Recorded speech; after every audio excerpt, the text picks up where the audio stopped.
Assalamualaikum warahmatullahi wabarakatuh. Memasuki alam kubur merupakan fase pertama setelah seseorang mengalami kematian. Sebuah alam baru yang disebut alam barzah dan dianggap paling menakutkan saat pertama kali kita terbangun atau sadar bahwa kita telah mati. Seseorang yang sudah mati akan merasa tak percaya jika ia sudah meninggalkan alam fana dan serasa bermimpi ketika di alam kubur. Digambarkan jika seseorang yang baru satu hari meninggal seperti mengalami mimpi jika dia belum mati, tetapi sebenarnya sudah memasuki alam barzah.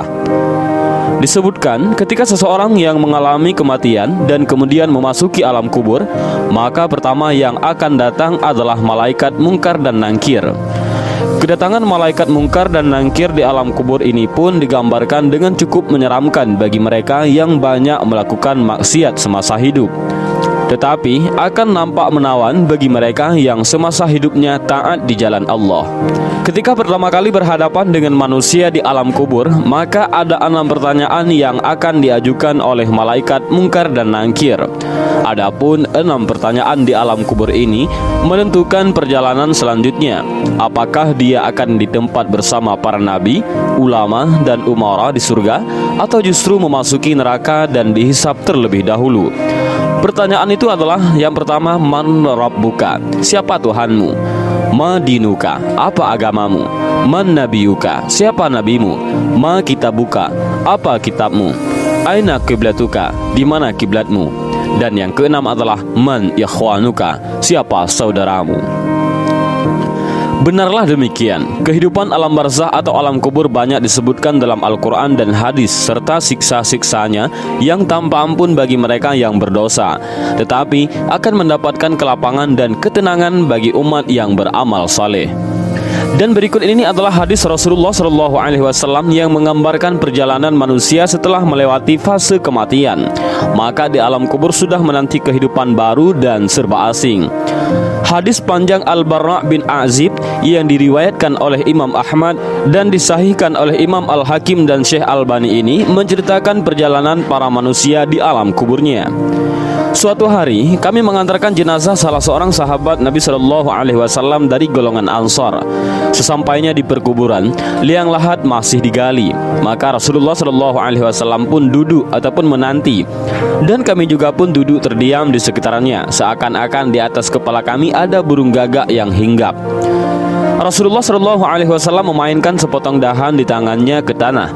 Lalu beliau mengangkat kepalanya seraya bersabda, "Mohonlah perlindungan kepada Allah dari azab kubur." Beliau ulangi perintah ini 2 atau 3 kali.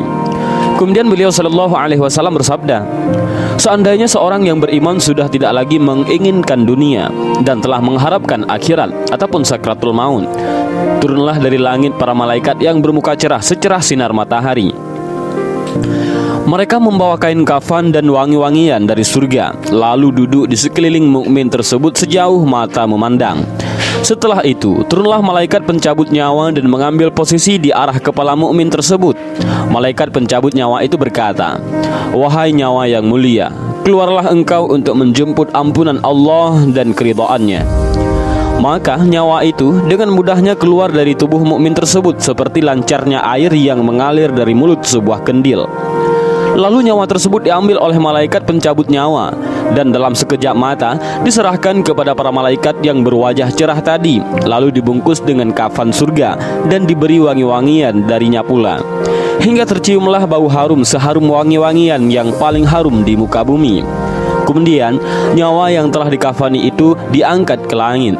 Setiap melewati sekelompok malaikat di langit, mereka bertanya, 'Nyawa siapakah yang amat mulia itu?' 'Ini adalah nyawa Fulan bin Fulan,' jawab para malaikat yang mengawalnya dengan menyebutkan namanya yang terbaik ketika di dunia. Sesampainya di langit dunia, mereka meminta izin untuk memasukinya, lalu diizinkan. Maka seluruh malaikat yang ada di langit itu ikut mengantarnya menuju langit berikutnya, hingga mereka sampai di langit ke-7. Di sanalah Allah berfirman, 'Tulislah nama hambaku ini dalam kitab Illiyin, lalu kembalikanlah ia ke jasadnya di bumi, karena dirinya lah aku ciptakan mereka para manusia, dan kepadanya lah aku akan kembali, serta darinya lah mereka akan kubangkitkan.' Lalu nyawa tersebut dikembalikan ke jasadnya di dunia. Lantas datanglah dua orang malaikat yang memerintahkannya untuk duduk. Mereka berdua bertanya, "Siapakah Rabbmu?" "Rabbku adalah Allah," jawabnya. Mereka berdua kembali bertanya, "Apakah agamamu?" "Agamaku Islam," sahutnya. Mereka berdua bertanya lagi, "Siapakah orang yang telah diutus untuk kalian?" "Beliau adalah Rasulullah sallallahu alaihi wasallam," jawabnya. "Dari mana engkau tahu?" tanya mereka berdua. "Aku membaca Al-Quran, lalu aku mengimaninya dan mempercayainya." Tiba-tiba terdengarlah suara dari langit yang menyeru, "Jawaban hambaku benar, maka hemparkanlah surga baginya, berilah dia pakaian darinya, lalu bukakanlah pintu ke arahnya." Maka menghembuslah angin segar dan harumnya surga memasuki kuburannya, lalu kuburannya diluaskan sepanjang mata memandang. Saat itu datanglah seorang pemuda asing yang amat tampan memakai pakaian yang sangat indah dan berbau harum sekali, seraya berkata, "Bergembiralah, inilah hari yang telah dijanjikan dulu bagimu." Mukmin tadi bertanya, "Siapakah engkau?" "Wajahmu menandakan kebaikan." "Aku adalah amal solehmu," jawabnya. Si mukmin tadi pun berkata, "Wahai Rabbku, segerakanlah datangnya hari kiamat, karena aku ingin bertemu dengan keluarga dan hartaku." Adapun orang kafir, di saat dia dalam keadaan tidak mengharapkan akhirat dan masih menginginkan dunia, turunlah dari langit malaikat yang bermuka hitam sambil membawa kain mori kasar. Lalu mereka duduk di sekelilingnya.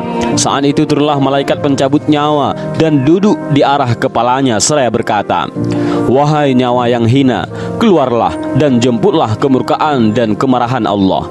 Maka nyawa orang kafir tadi berlarian di sekujur tubuhnya. Maka malaikat pencabut nyawa tadi mencabut nyawa tersebut dengan paksa, sebagaimana seseorang yang menarik besi beruji yang menempel di kapas basah. Begitu nyawa tersebut sudah berada di tangan malaikat pencabut nyawa, sekejap mata diambil oleh para malaikat bermuka hitam yang ada di sekelilingnya. Lalu nyawa tadi segera dibungkus dengan kain mori kasar.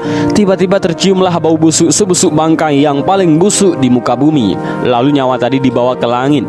Setiap mereka melewati segerombolan malaikat, mereka selalu ditanya, "Nyawa siapakah yang amat hina ini?" "Ini adalah nyawa Fulan bin Fulan," jawab mereka dengan namanya yang terburuk ketika di dunia. Sesampainya di langit dunia, mereka minta izin untuk memasukinya, namun tidak diizinkan. Rasulullah sallallahu alaihi wasallam membacakan firman Allah Subhanahu wa taala, "Tidak akan dibukakan bagi mereka, orang-orang kafir, pintu-pintu langit, dan mereka tidak akan masuk surga sampai seandainya unta bisa memasuki lubang jarum sekalipun." Al-Quran Surah Al-A'raf ayat 40. Saat itu Allah berfirman, "Tulislah namanya di dalam sijjin di bawah bumi." Kemudian nyawa itu dicampakkan dengan hina. Rasulullah sallallahu alaihi wasallam membacakan firman Allah Ta'ala, "Barang siapa mempersekutukan sesuatu dengan Allah, maka adalah ia seolah-olah jatuh dari langit lalu disambar oleh burung, atau diterbangkan angin ke tempat yang jauh." Al-Quran Surah Al-Hajj ayat 31. Kemudian nyawa tadi dikembalikan ke jasadnya, hingga datanglah dua orang malaikat yang menundukkannya seraya bertanya, "Siapakah Rabbmu?" "Aku tidak tahu," jawabnya. Mereka berdua kembali bertanya, "Apakah agamamu?" "Aku tidak tahu," sahutnya. Mereka berdua bertanya lagi, "Siapakah orang yang telah diutus untuk kalian?"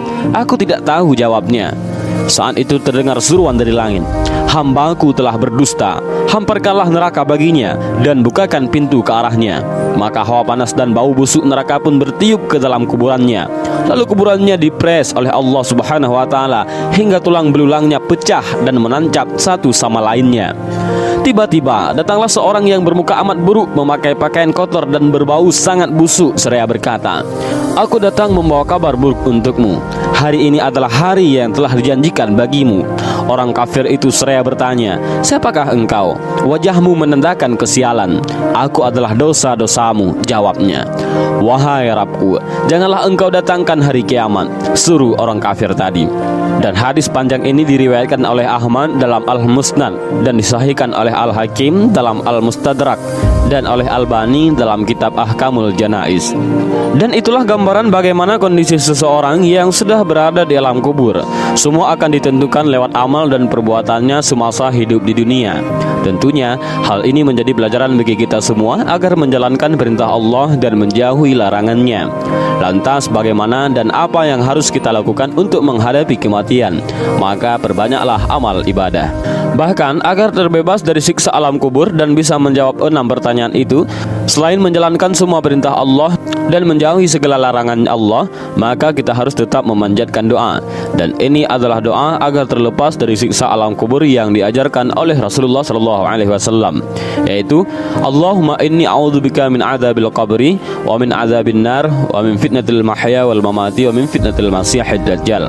Yang artinya adalah, ya Allah, aku berlindung kepadamu dari azab kubur, azab neraka, cobaan hidup dan mati, dan fitnah dajjal yang terhapus dari rahmat Allah.